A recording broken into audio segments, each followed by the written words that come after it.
ॐ ततो युद्धपरिश्रान्तं समरे चिन्तया स्थितं रावणं चाग्रतो दृष्टो युद्धाय समुपस्थितम् देवताभ्यो हितं यं वृद्धाश्च महर्षयः उपगम्याब्रवीद्रामम् अगस्त्यो भगवान् ऋषि।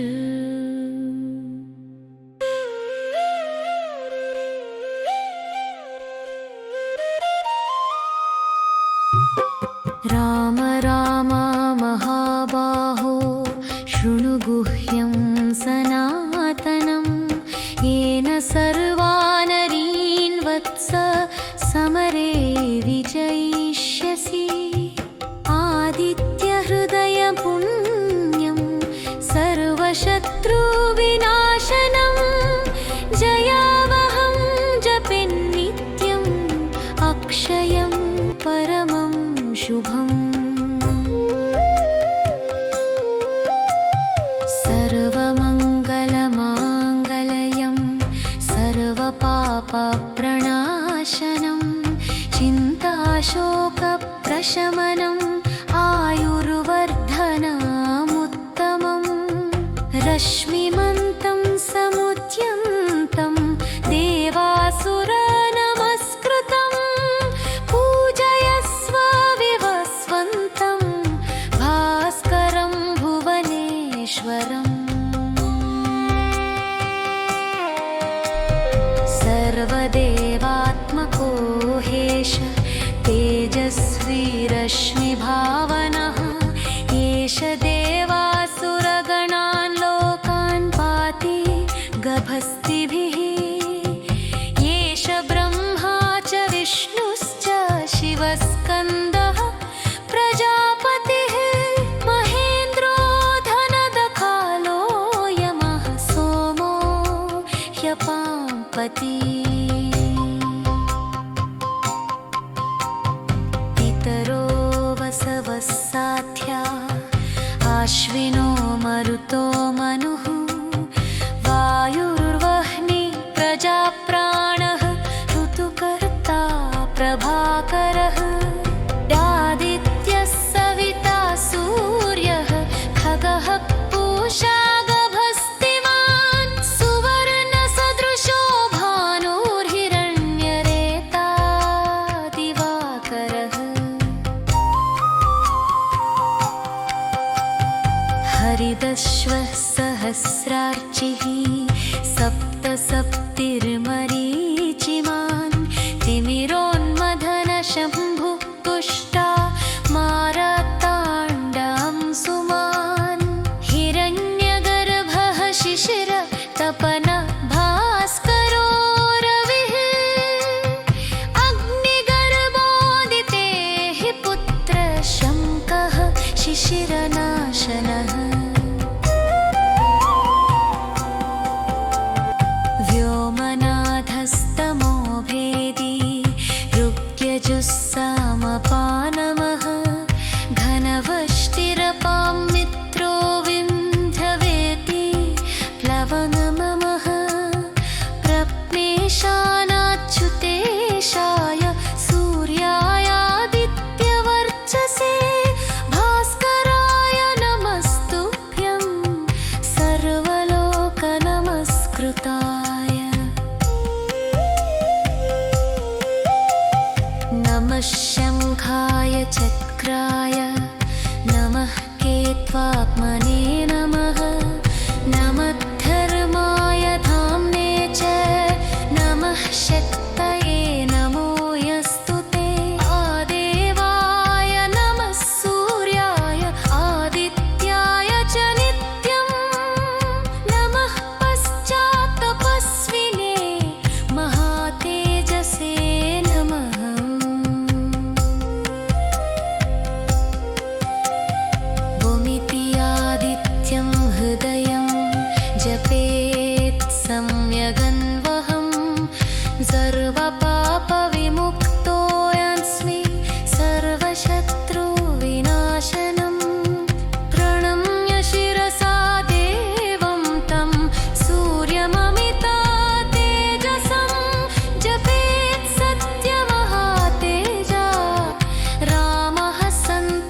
वशस्तवं पुण्यं सर्वशत्रुविनाशनं जयावहं जपन्नित्यम् अक्षयं परमं शुभम् इनमस्तरमध्यवाने धन्दरातो भरे परहे सर्वपापविमुक्तो यस्ति सर्वनापापकोट्यपि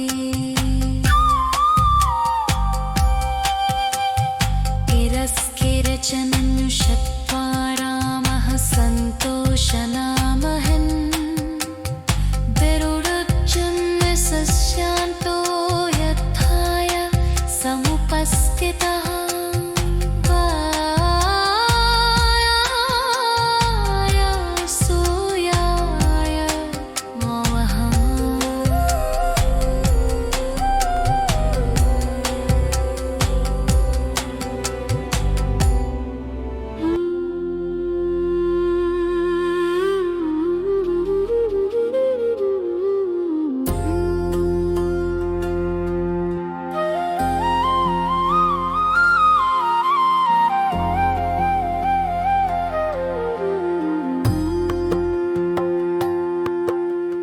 ततो युद्धपरिश्रान्तं समरे चिन्तया स्थितं रावणं जाग्रतो दृष्ट्वा युद्धाय समुपस्थितम् देवताभ्यो हितं यं वृद्धाश्च महर्षयः उपगम्याब्रवीद्रामम् अगस्त्यो भगवान् ऋषिः राम राम महाबाहो शृणु गुह्यं सनातनं येन सर्वा नरीन् वत्स समरे विजयिष्यसि आदित्यहृदयं पुण्यं सर्वशत्रुविनाशनं जयावहं जपेन्नित्यम् अक्षयं परमं शुभम् सर्वमङ्गलमाङ्गल्यं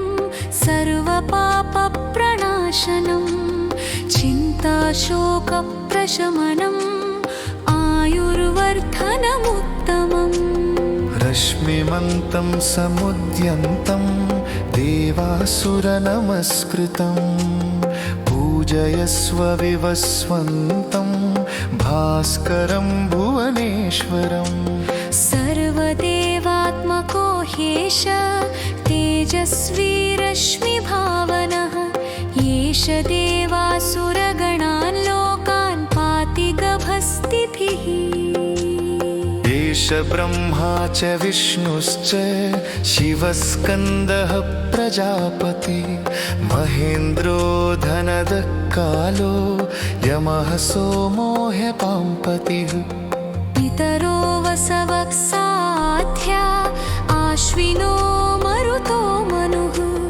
वायुर्वह्नि प्रजाप्राणः ऋतुकर्ता प्रभाकरः आदित्यः सविता सूर्ये खगः पूषा गभस्तिमान् सुवर्णसदृशो भानुर्हि रण्यरेता दिवाकरः हरिदश्वः सहस्रार्ची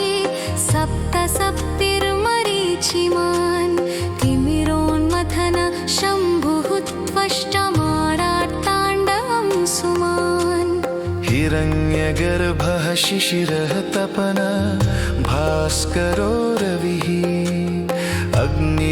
अग्निगर्भोऽदितेः पुत्रः शङ्कः शिशिरनाशनः व्योमनाथस्तमो भेदी रुक्यसुश्यामपारगः घनवृष्टिरपामं मित्रो विन्ध्यवीथिप्लवङ्गमः आतपी मण्डली मृत्यु पिङ्गळः सर्वतापनः कविर्विश्वो महातेजा रक्तः सर्वभवोद्भवः नक्षत्रग्रहताराणाम् अधिपो विश्वभावनः तेजसामपि तेजस्वी द्वादशात्मा नमोऽस्तु ते नमः पूर्वाय गिरये पश्चिमायात्रये नमः ज्योतिर्गणानां पतये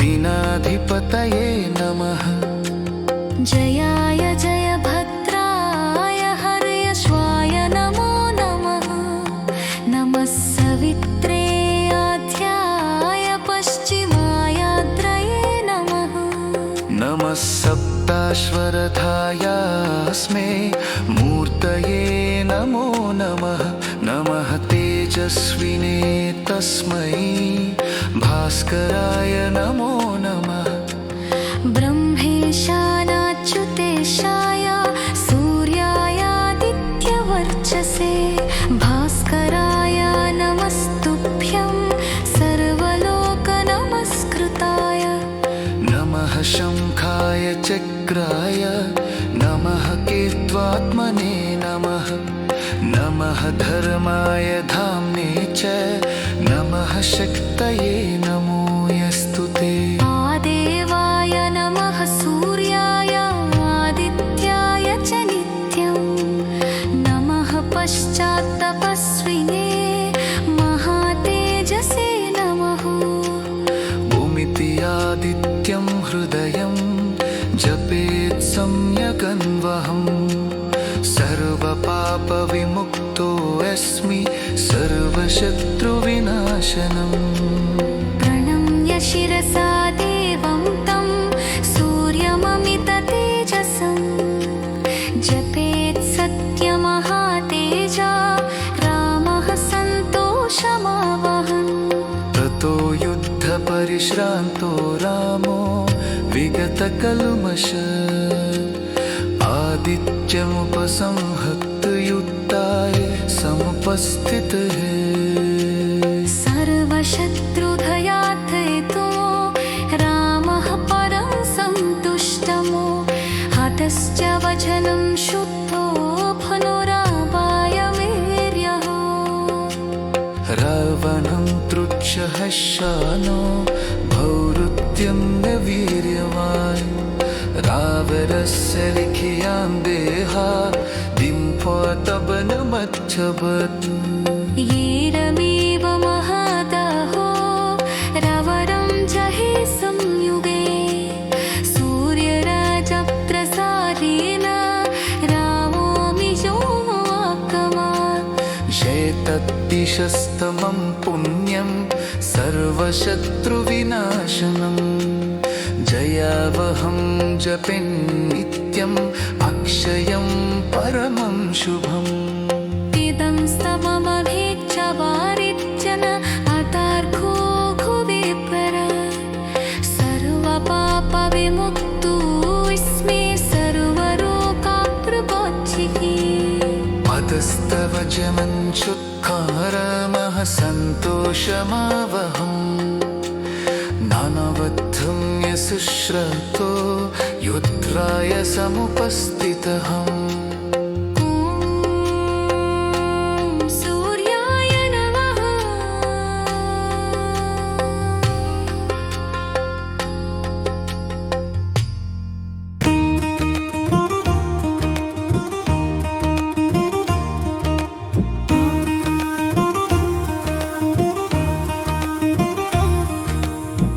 सूर्यदेवा नी नामं जपिस्ते जीवनमार्गं वेलुगुतो निंडिते आदित्यहृदयम् आनन्ददायकं जय मे माकु वरप्रदायकम् రాముడి హృదయం నింపిన శక్తివంతుడా రావణ సంహారకుడా భాస్కర ప్రభా ఏడు గుర్రాల రథం ఎక్కి యుగ యుగాల లోకమాత కాంతి వీధి నింపిన సూర్యరాజా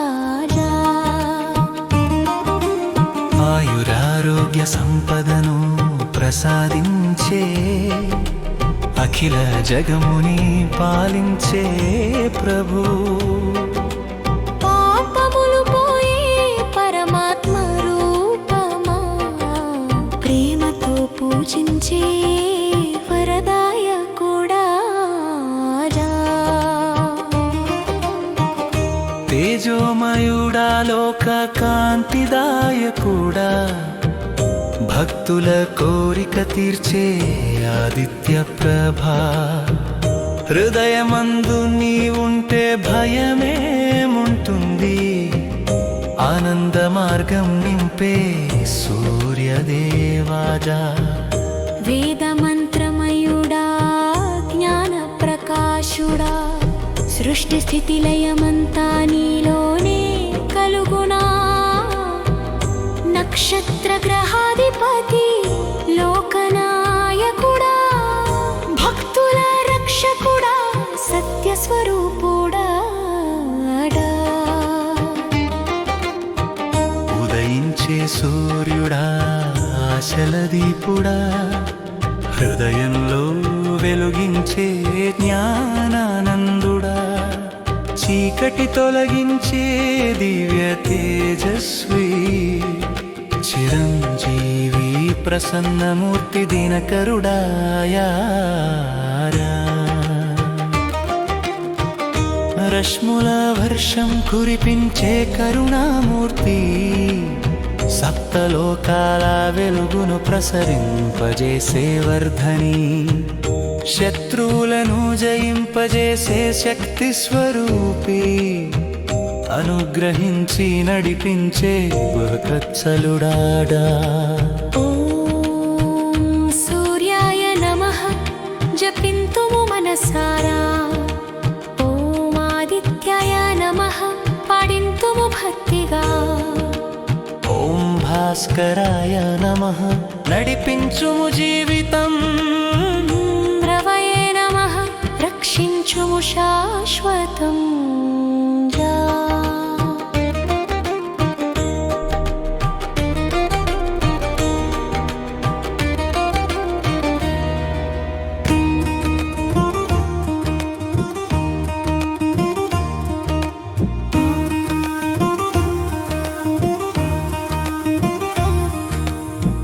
సూర్యదేవా నీ నామం జపిస్తే జీవన మార్గం వెలుగుతో నిండితే ఆదిత్య హృదయం ఆనందదాయకం జయమే జయమే మాకు వరప్రదాయకం రాముడి హృదయం నింపిన శక్తివంతుడా రావణ సంహారకుడా భాస్కర ప్రభా ఏడు గుర్రాల రథం ఎక్కి యుగయుగాల లోకమాత కాంతి వీధి నింపిన సూర్యరాజా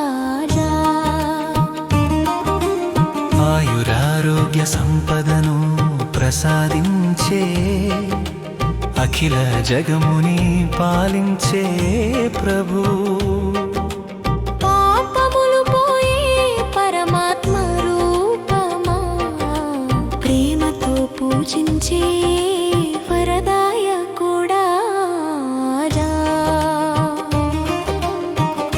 తేజోమయుడా లోక కాంతిదాయకుడా భక్తుల కోరిక తీర్చే ఆదిత్య ప్రభా హృదయమందు నీ ఉంటే భయమేముంటుంది ఆనంద మార్గం నింపే సూర్యదేవాజా వేద మంత్రమయుడా జ్ఞాన ప్రకాశుడా సృష్టి స్థితి లయమంతా నీలోనే కలుగునా నక్షత్ర గ్రహాధిపతి లోకనాయకుడా భక్తుల రక్షకుడా సత్య స్వరూపుడా ఉదయించే సూర్యుడా ఆశల దీపుడా హృదయంలో వెలుగించే జ్ఞానానందుడా చీకటి తొలగించే దివ్య తేజస్వి చిరంజీవి ప్రసన్నమూర్తి దినకరుడాయా రశ్ముల వర్షం కురిపించే కరుణామూర్తి సప్తలోకాల వెలుగును ప్రసరింపజేసే వర్ధని, శత్రువులను జయింపజేసే శక్తి స్వరూపి, అనుగ్రహించి నడిపించే బృహత్సలుడాడా. ఓం సూర్యాయ నమః జపింతుము మనసారా. ఓం ఆదిత్యాయ నమః పాడింతుము భక్తిగా. ఓం భాస్కరాయ నమః నడిపించుము జీవితం. రవయే నమః రక్షించుము శాశ్వతం.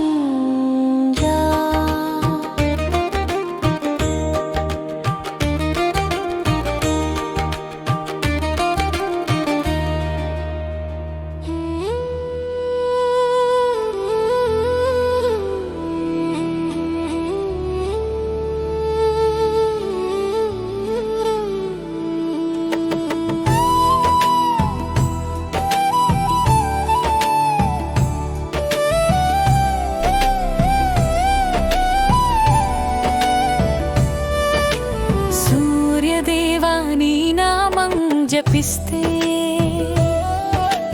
జీవన మార్గం వెలుగుతో నిండితే. ఆదిత్య హృదయం ఆనందదాయకం, జయమే జయమే మాకు వరప్రదాయకం.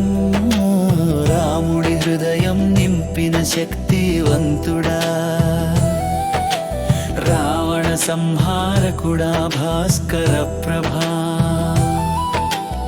ఏడుగురు రాల రథం ఎక్కి యుగ యుగాల లోకమాత కాంతి వీధి నింపిన సూర్యరాజా.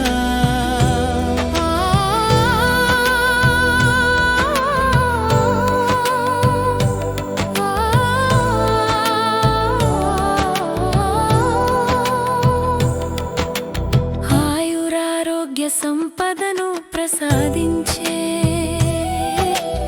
అఖిల జగముని పాలించే ప్రభు.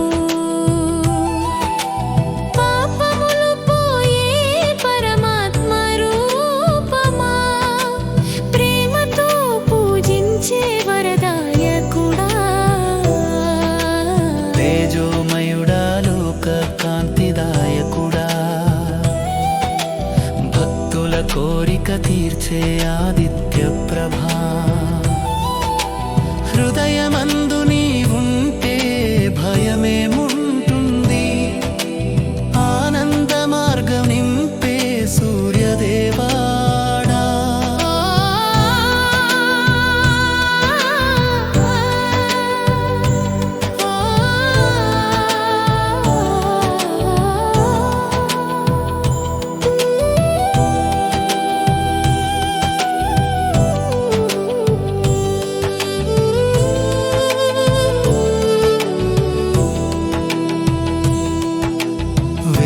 మంత్రమయుడా జ్ఞాన ప్రకాశుడా, సృష్టి స్థితి లయమంతా నీలోనే కలుగునా. నక్షత్ర గ్రహాధిపతి లోకనాయకుడా, భక్తుల రక్షకుడా సత్య స్వరూపుడా. ఉదయించే సూర్యుడా ఆశలదీపుడా, హృదయంలో వెలుగించే జ్ఞానానందుడా. చీకటి తొలగించే దివ్య తేజస్వి, చిరంజీవి ప్రసన్నమూర్తి దినకరుడా. రశ్ముల వర్షం కురిపించే కరుణామూర్తి, సప్తలోకాల వెలుగును ప్రసరింపజేసే వర్ధని, శత్రువులను జయింపజేసే శక్తి స్వరూపి, అనుగ్రహించి నడిపించే భక్తవత్సలుడా.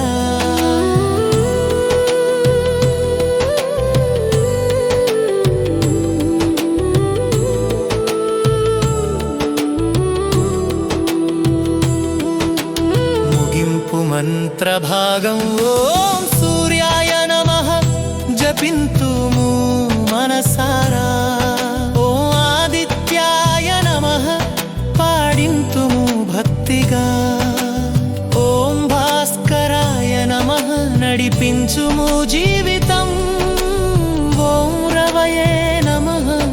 రక్షించుము శాశ్వతం.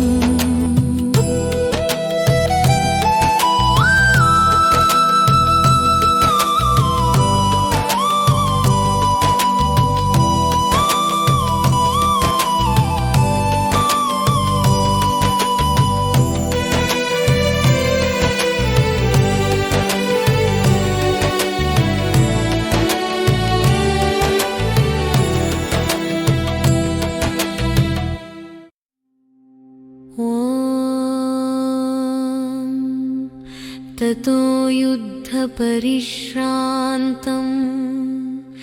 समरे चिन्तया स्थितं रावणं चाग्रतो दृष्टो युद्धाय समुपस्थितम् देवताभ्यो हितं यं वृद्धाश्च महर्षयः उपगम्याब्रवीद्रामम् अगस्त्यो भगवान् ऋषि.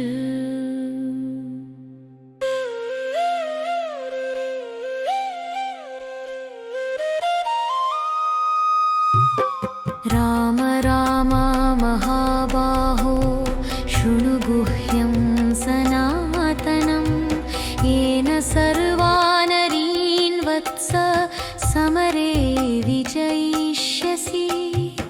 आदित्यहृदयपुण्यं सर्वशत्रुविनाशनं जयावहं जपेन्नित्यम् अक्षयं परमं शुभम्. सर्वमङ्गलमाङ्गल्यं सर्वपापप्रणाशनं चिन्ताशोकप्रशमनम् आयुर्वर्धनमुत्तमम्. रश्मिमन्तं समुद्यन्तं देवासुरनमस्कृतं पूजयस्व विवस्वन्तं भास्करं भुवनेश्वरम्.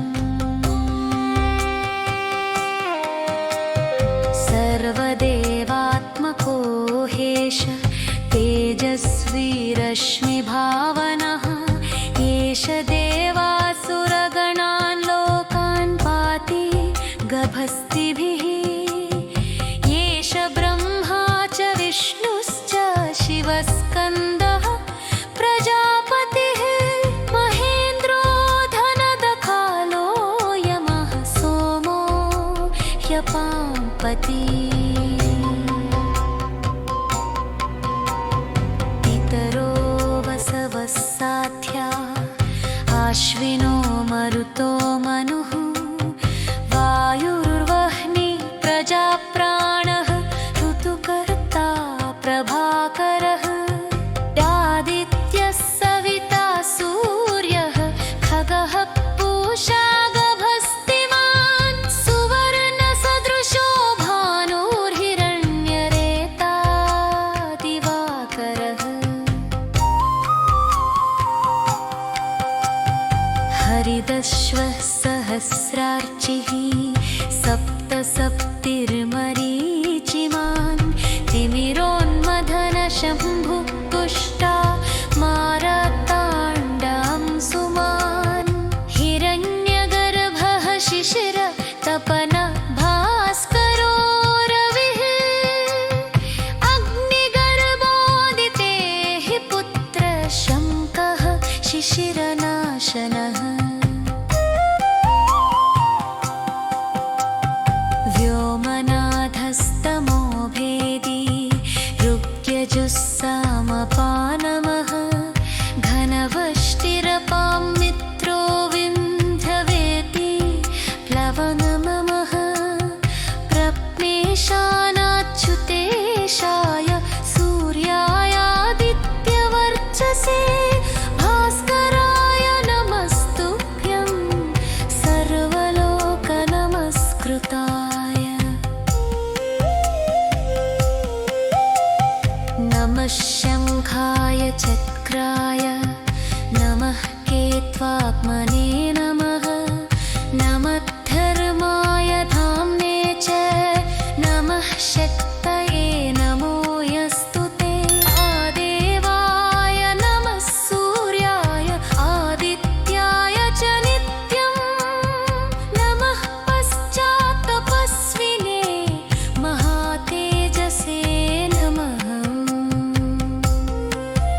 परिश्रान्तं समरे चिन्तया स्थितं रावणं जाग्रतो दृष्ट्वा युद्धाय समुपस्थितम् देवताभ्यो हितं यं वृद्धाश्च महर्षयः उपगम्याब्रवीद्रामम् अगस्त्यो भगवान् ऋषिः राम राम महाबाहो शृणु गुह्यं सनातनं येन सर्वा नरीन् वत्स समरे विजयिष्यसि आदित्यहृदयं पुण्यं सर्वशत्रुविनाशनम् जयावहं जपेन्नित्यम् अक्षयं परमं शुभम् सर्वमङ्गलमाङ्गल्यं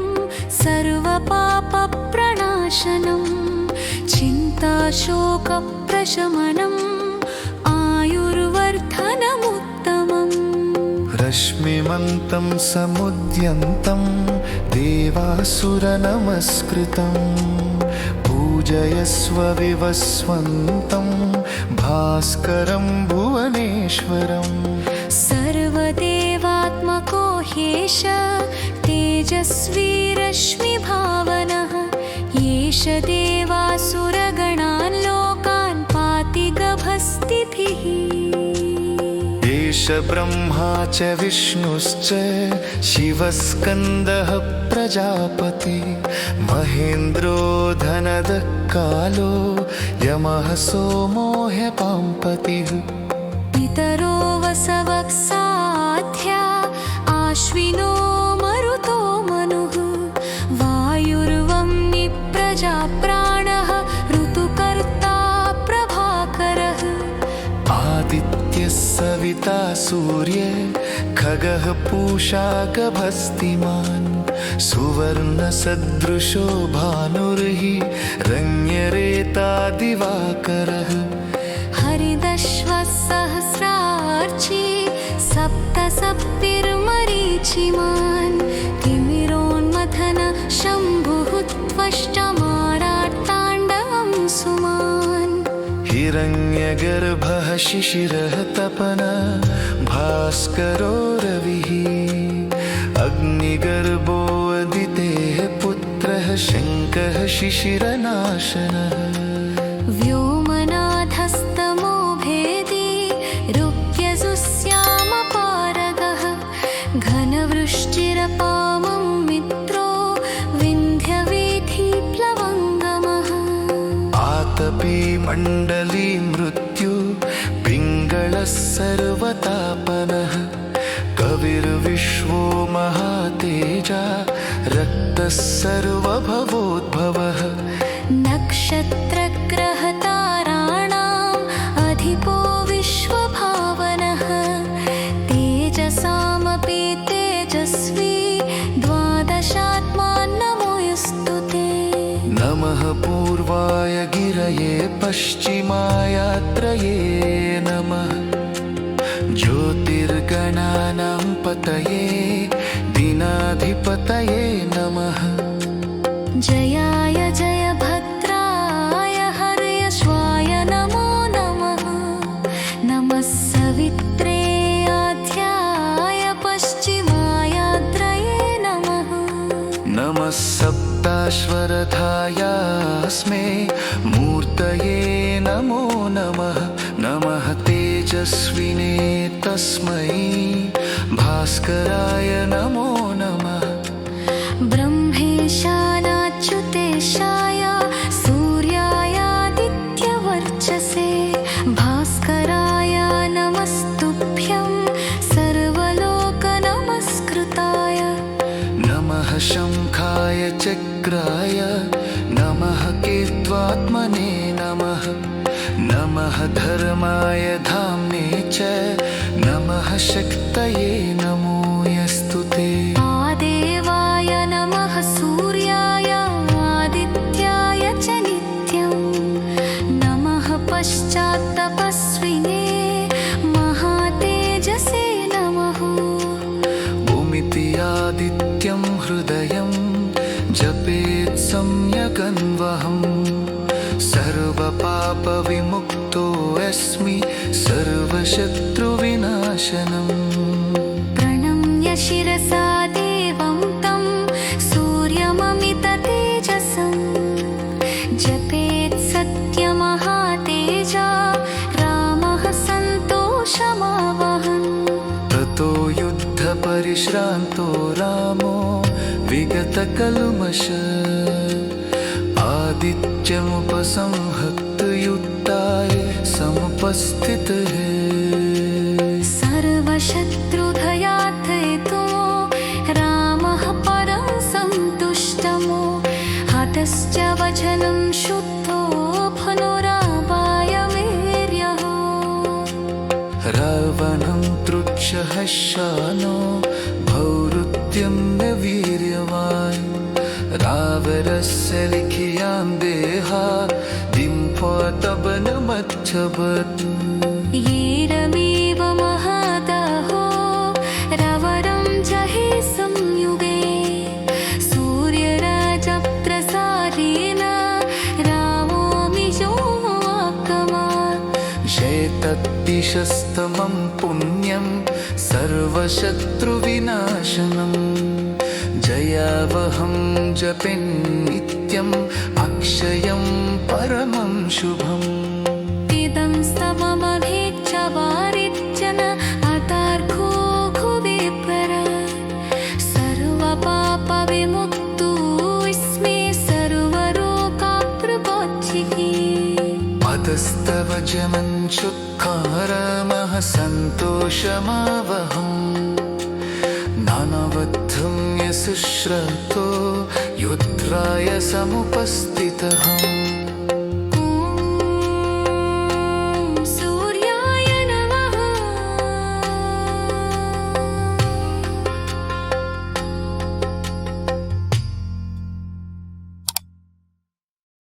Please do not forget, like, subscribe, and share with your friends.